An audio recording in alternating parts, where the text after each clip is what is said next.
বিশিষ্ট সমাজ সেবক মনীন্দ্র চন্দ্রদেব মহোদয়, ওনার সঙ্গে আমার দীর্ঘদিনের পরিচয়।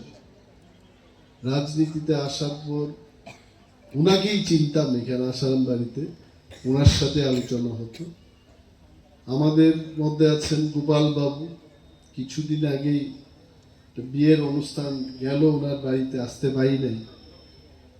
আছেন আমাদের আজকের যিনি সভার সভাপতি শ্রী নরেন্দ্র চন্দ্র দেববর্মা মহোদয়, উনি খুব কর্মঠ কর্মযোগী একজন সভাপতি, উনি কাজ করেন ভালো।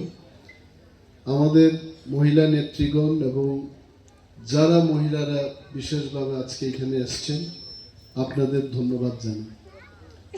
আপনারা সবাই বাংলা বুঝেন? হাত তুলেন তো, কতজন বাংলা বুঝেন? হাত তুলেন। আমি তো আইলাম আপনাদের জন্য, আপনারা হাত তুলেন। ওকে, বাহ, ধন্যবাদ। মুন্ডা ভাষা অনন্তবাবু কইতে চেষ্টা করছেন, কতজন মুন্ডা বুঝেন? আপনারা হাত তুলেন। ও, তাহলে অনন্তবাবুর আইডিয়া ঠিকই আছে, খুব ভালো। আর কক বরক বুঝে খুব, কতজন আছে কক বরক? দেখতে চাই কক বরক সাপ সাপ বুঝে, কক বরকও আছে, তো খুব ভালো। আমি মহিলাদের বনবাজারে যখন একটা প্রোগ্রাম করলাম, আমি আপনাদের কথা দিছিলাম যে 15ই ডিসেম্বরের মধ্যেই আমি একটা শাড়ি বিতরণীর প্রোগ্রাম করব। আজকে এই প্রোগ্রামটা বিশেষভাবে মহিলাদের, এবং আজকে 16 তারিখ, মানে একদিন বাদ। এত প্রোগ্রাম ছিল, আমি 12 তারিখে এই প্রোগ্রামটা করার কথা, কিন্তু 12 তারিখে সরকারের একটা প্রোগ্রাম, এই প্রোগ্রামটা না করলে হয় না, ওই প্রোগ্রামটা আমি করব। না হয় এই প্রোগ্রামটা 12 তারিখে আমি করব। এবং বললাম যে বিশেষভাবে টিপরা মহিলাদের আমি সুতা এটা বিতরণ করলাম। সোমবার বাজারে আপনারাও গেছেন, নরেন্দ্র বাবুরা ছিলেন তখন। আমার মাথায় আইলো যে যারা রিগনাই পরে না, শাড়ি পরে, এদেরও তো কিছু দেওয়ার আমাদের উচিত। এই কারণে আমি বললাম করঙ্গি ছড়া, আসারাম বাড়ি এবং বনবাজারের অন্তত 500 জন মহিলাদের আমরা যেন শাড়ি বিতরণ করতে পারি। তো আপনারা আইছেন, আমার খুব ভালো লাগলো। আপনারা বলেন তো কতজন করঙ্গি ছড়া থেকে আইছেন? একটু হাত তুলেন আপনারা। ধন্যবাদ। বনবাজার থেকে কারা আইছেন? একটু হাত তুলেন। বাস। আর আসারাম বাড়ির থেকে কারা আইছে? হাত তুলেন। এইবার আসারাম বাড়ির সময় হাত তুলছেন, বনবাজারের সময় হাত তুলছেন, কে আছে তুলেন তো? একজনও নাই। না, আমি এগুলো দেখতে পাচ্ছি। বনবাজারের সময় যদি হাত তুলে, আসারাম বাড়ির সময় হাত তুলে, তাহলে এক মহিলাই 2টা শাড়ি নিয়ে দিব আজকে। এটা যেন না হয়, একজন মহিলা শুধু একটা শাড়ি পাইবেন। তো আমি এইভাবে কথা দিই। আপনারা আমার ভোট দিচ্ছেন, আগেও তো আপনারা মন্ত্রী পাইছেন। আমি জানি না আগের মন্ত্রীরা আইছেন কিনা, বছরে একবার 2 বছর একবার আইছেন কিনা আমি জানি না, কিন্তু আমি খবর রাখি। আমি কথা দিছিলাম আপনাদের যে আমার ভোট দেন, এই সড়কটা আমি পিচের রাস্তা করাইছি। তো এটা দেখছেন তো আপনারা, এটা হয়েছে এই রাস্তা। এবং আজকে এখানে দাঁড়ায় আবার কই, আমি আমার এই টার্মের মন্ত্রী শেষ হইতে না হইতেই আসারাম বাড়িতে একটা দ্বিতল মার্কেট, বিশাল সুপার মার্কেট আমি করবো এই আসারাম বাড়ি। এরা জানেন না। তুলাসীগড়ে আমরা শুরু করলাম, চাম্পাহারে শুরু হয়ে যাবে। আপনারা দেখবেন আসারাম বাড়ি সব লিস্ট এই টার্মের মধ্যেই আমি আসারাম বাড়ি পর্যন্ত পৌঁছাইতে পারি। আর একটা টার্ম যদি পাই, তখন কিন্তু বনবাজার পর্যন্ত যাওয়া যায়। এটা আপনারা ঠিক করেন, কারণ মন্ত্রী 1 বছরে 1 দিনে সবটাই পারে না। সরকার সবখানে এরা সবখানে এইরকম দিতে হবে। আমাদের সরকার, আমরা চেষ্টা করি যে ত্রিপুরার সব জায়গায় মার্কেট সেট হোক, ভালো মার্কেট হোক। আপনি দেখছেন না এই মার্কেট নতুন ডিজাইনের, আমি ইঞ্জিনিয়ারদের দায়িত্ব বসে কইলাম, আসারাম বাড়ি যে বাজারটার নামে আমাদের কেন্দ্রের নাম, বিধানসভা কেন্দ্রের নাম, এই আসারাম বাড়িতে আমি একটু সুপার মার্কেট তৈরি করবই। এটা আমার মনের কথা। কেউ দাবি করতে দিত না। আপনারা বাইক ঘুমায় থাকেন, আপনাদের দাবির দরকার নেই, এটা আমার দায়িত্ব। সবকিছু আপনারা আসবেন আমার কাছে।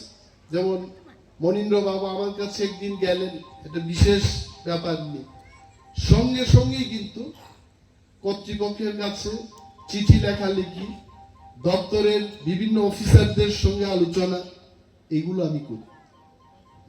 এবং যারা গ্রামের, বিশেষভাবে আমাদের গ্রামীণ মহিলারা, এক গ্রাম থেকে আর এক গ্রাম যাওয়া, সড়কের ব্যবস্থা ভালো থাকতে হবে। যদি না থাকে, আমাদের এখানে লোকাল লিডার আছেন, কমলরে আপনারা চিনেন, কমলের টাইটেলটা কি? কমল তেলেঙ্গা। এখানে তেলেঙ্গা কতজন আছেন একটু হাত তুলেন তো, হাত তুলেন। তেলেঙ্গা আপনারা জানেন আমিও তেলেঙ্গা, আপনারা জানেন না আমিও তেলেঙ্গা, আমিও আছি আপনাদের সঙ্গে। তো কমল তেলেঙ্গা এখানে আছে, শক্তি আছে এখানে, নরেন্দ্র বাবুরা আছেন। আপনারা আমারে দেখাইবেন, দেখেন ব্যক্তি দাবি নিয়ে আয়েন না, শুধু আমার গায়ে ব্যথা, পেটে ব্যথা, এই সমস্যা তো থাকবেই মানুষের, কিন্তু আমার এলাকার উন্নয়নের জন্য আপনারা আইবেন। কি এলাকার উন্নয়ন? সড়ক ঠিক থাকতে হইব, পানীয় জলের ব্যবস্থা থাকতে হইব, ক্ষেতের মধ্যে জল থাকতে হইব। এখানে একটা বিশেষ দাবি উঠছে, কিন্তু আমি এটা মাননীয় মুখ্যমন্ত্রীর সাথে আলোচনা করলাম, বিশেষ একটা আউটপোস্ট দেওয়ার জন্য। কারণ এটা বর্ডার এলাকা, বাংলাদেশ থেকে অহরহ লোক আইতে চেষ্টা করতেছে। নাগরিকদের এটা কাজ, এটা সিকিউরিটি ফোর্সের কাজ, পুলিশের কাজ। আমি মুখ্যমন্ত্রীর কাছে বললাম যে আসারাম বাড়ি কিন্তু আমরা যদি এটাকে রক্ষা করতে না পারি, আপনারা বলেন আজকে যতজন এখানে আইছেন, এর চাইতে 10 গুণ লোক যদি এখানে আইয়া বাড়িঘর তৈরি করতে শুরু করে, আজকে বাঁধাকপির যে মূল্য এটা 10 গুণ বৃদ্ধি পাইবে। এটা মনে রাখ, ওইটা আরেকটা দেশ, এটা আরেকটা দেশ। মনীন্দ্র বাবুরও তো আমি জিজ্ঞেস, আপনার বাবা কোনখান থেকে আইছেন? এই কাটা তারের বেড়ার পারে ইভেন থেকে আইছেন, তাই তো পরিষ্কার ভাবেই দিচ্ছে, ভয় পাওয়ার কি আছে? এক সময় এখানে আইছে মানুষ, রাজা মহারাজারাই আনছে এখানে ত্রিপুরা, আপনারা আসুন এখানে। কিন্তু এখন সরকার সিদ্ধান্ত নিছে আর ওই পারের থেকে মানুষ আনা যাবে না, এটা সজাগ থাকবেন আপনারা। এই কারণে আমি মুখ্যমন্ত্রী মহোদয়ের কাছে বললাম যে আসারাম বাড়িতে একটা আউটপোস্ট দরকার। কারণ ওই চাম্পাওয়ার থেকে পুলিশ আইতে আইতে, এটা তো রাস্তার মধ্যে ঘুমায় আইয়ে পুলিশ, এরপরে তার চোখের সামনে দিয়া কে যায় এটা আর দেখে না। পারলে কোনার মধ্যে বয়া আর একটু রেস্ট করে হইতো বা যায়। আমি জানি না পুলিশের লোক এরকম করে কিনা, কিন্তু আমার কাছে এলাকার অনেক লোক এটা কইছে, দাদা বা স্যার, চাম্পা হওয়ার থেকে আইয়া এরা ডিউটি ঠিক মতো করতে পারে না, এটা বাস্তব। তো এখানে এগুলোর দাবি আপনারা উঠাইবেন, আপনাদের পক্ষে আমি সরকারের কাছে উঠাবো। ব্যক্তি সমস্যা এটা থাকে।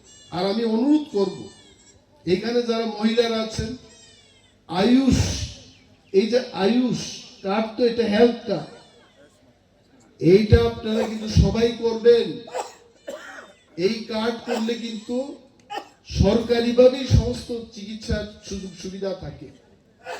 অনেক দেববর্মারা যায় না, তেলেঙ্গানা যায় আমি জানি, কিন্তু অনেক দেববর্মারা যায় না। তার কি ও ছেলে, ও মানে আলিশ লাগে যাইতো না। তো আলিশ লাগে যাইতো না, যখন অসুস্থ হইব তখন তো কার্ড দেয়, টাকা নাই, কার্ড বানানো। এবং আমি জানি মহিলারাই কিন্তু সমাজে সবচাইতে যারা কষ্ট করে পরিবারটারে দেখে মহিলাদের শক্তি সাংঘাতিক। একটা মহিলা হওয়া এটা কম কথা না, রান্না করতে হইব। আমি গতকাল একটা ইউটিউব দেখলাম, মহিলাদের কি দায়িত্ব। একজন সরকারি মহিলা অফিসার বাড়ি গিয়ে কিন্তু ওনার বিছানা ঠিক করে দিতে হয় ছেলে মেয়েদের, স্বামীরা করে না এটা। বাচ্চারা প্যান্ট শার্ট ধুয়ে দিতে হইব মহিলাদের, ঘর সংসার ধুয়ে রাখতে হইব মহিলাদের। এবং এমন সংখ্যায় আজকে মহিলারা এখানে আইছেন, এটা থেকে বোঝা যায় এই মহিলারা সরকারের সাথে আছেন এবং সরকারের কাজ করবে, আপনারা নিজেদের সহযোগিতা করবে। এটা ভালো, সরকার আরো ভালো কাজ করতে হবে। এখানে বেকাররা আছে, আমি বেকারদের বলি, MA পাস BA পাস ছেলেদের কমল ফাইলে একটা নোট করে এটা রাখো।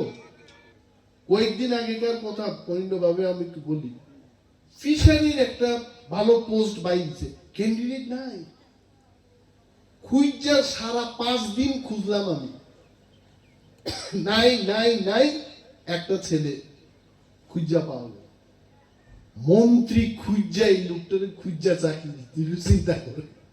তো নিজেরা একটু অ্যালার্ট থাকেন আপনারা। BCom pass BA pass MA pass আপনারা ফাইল করেন।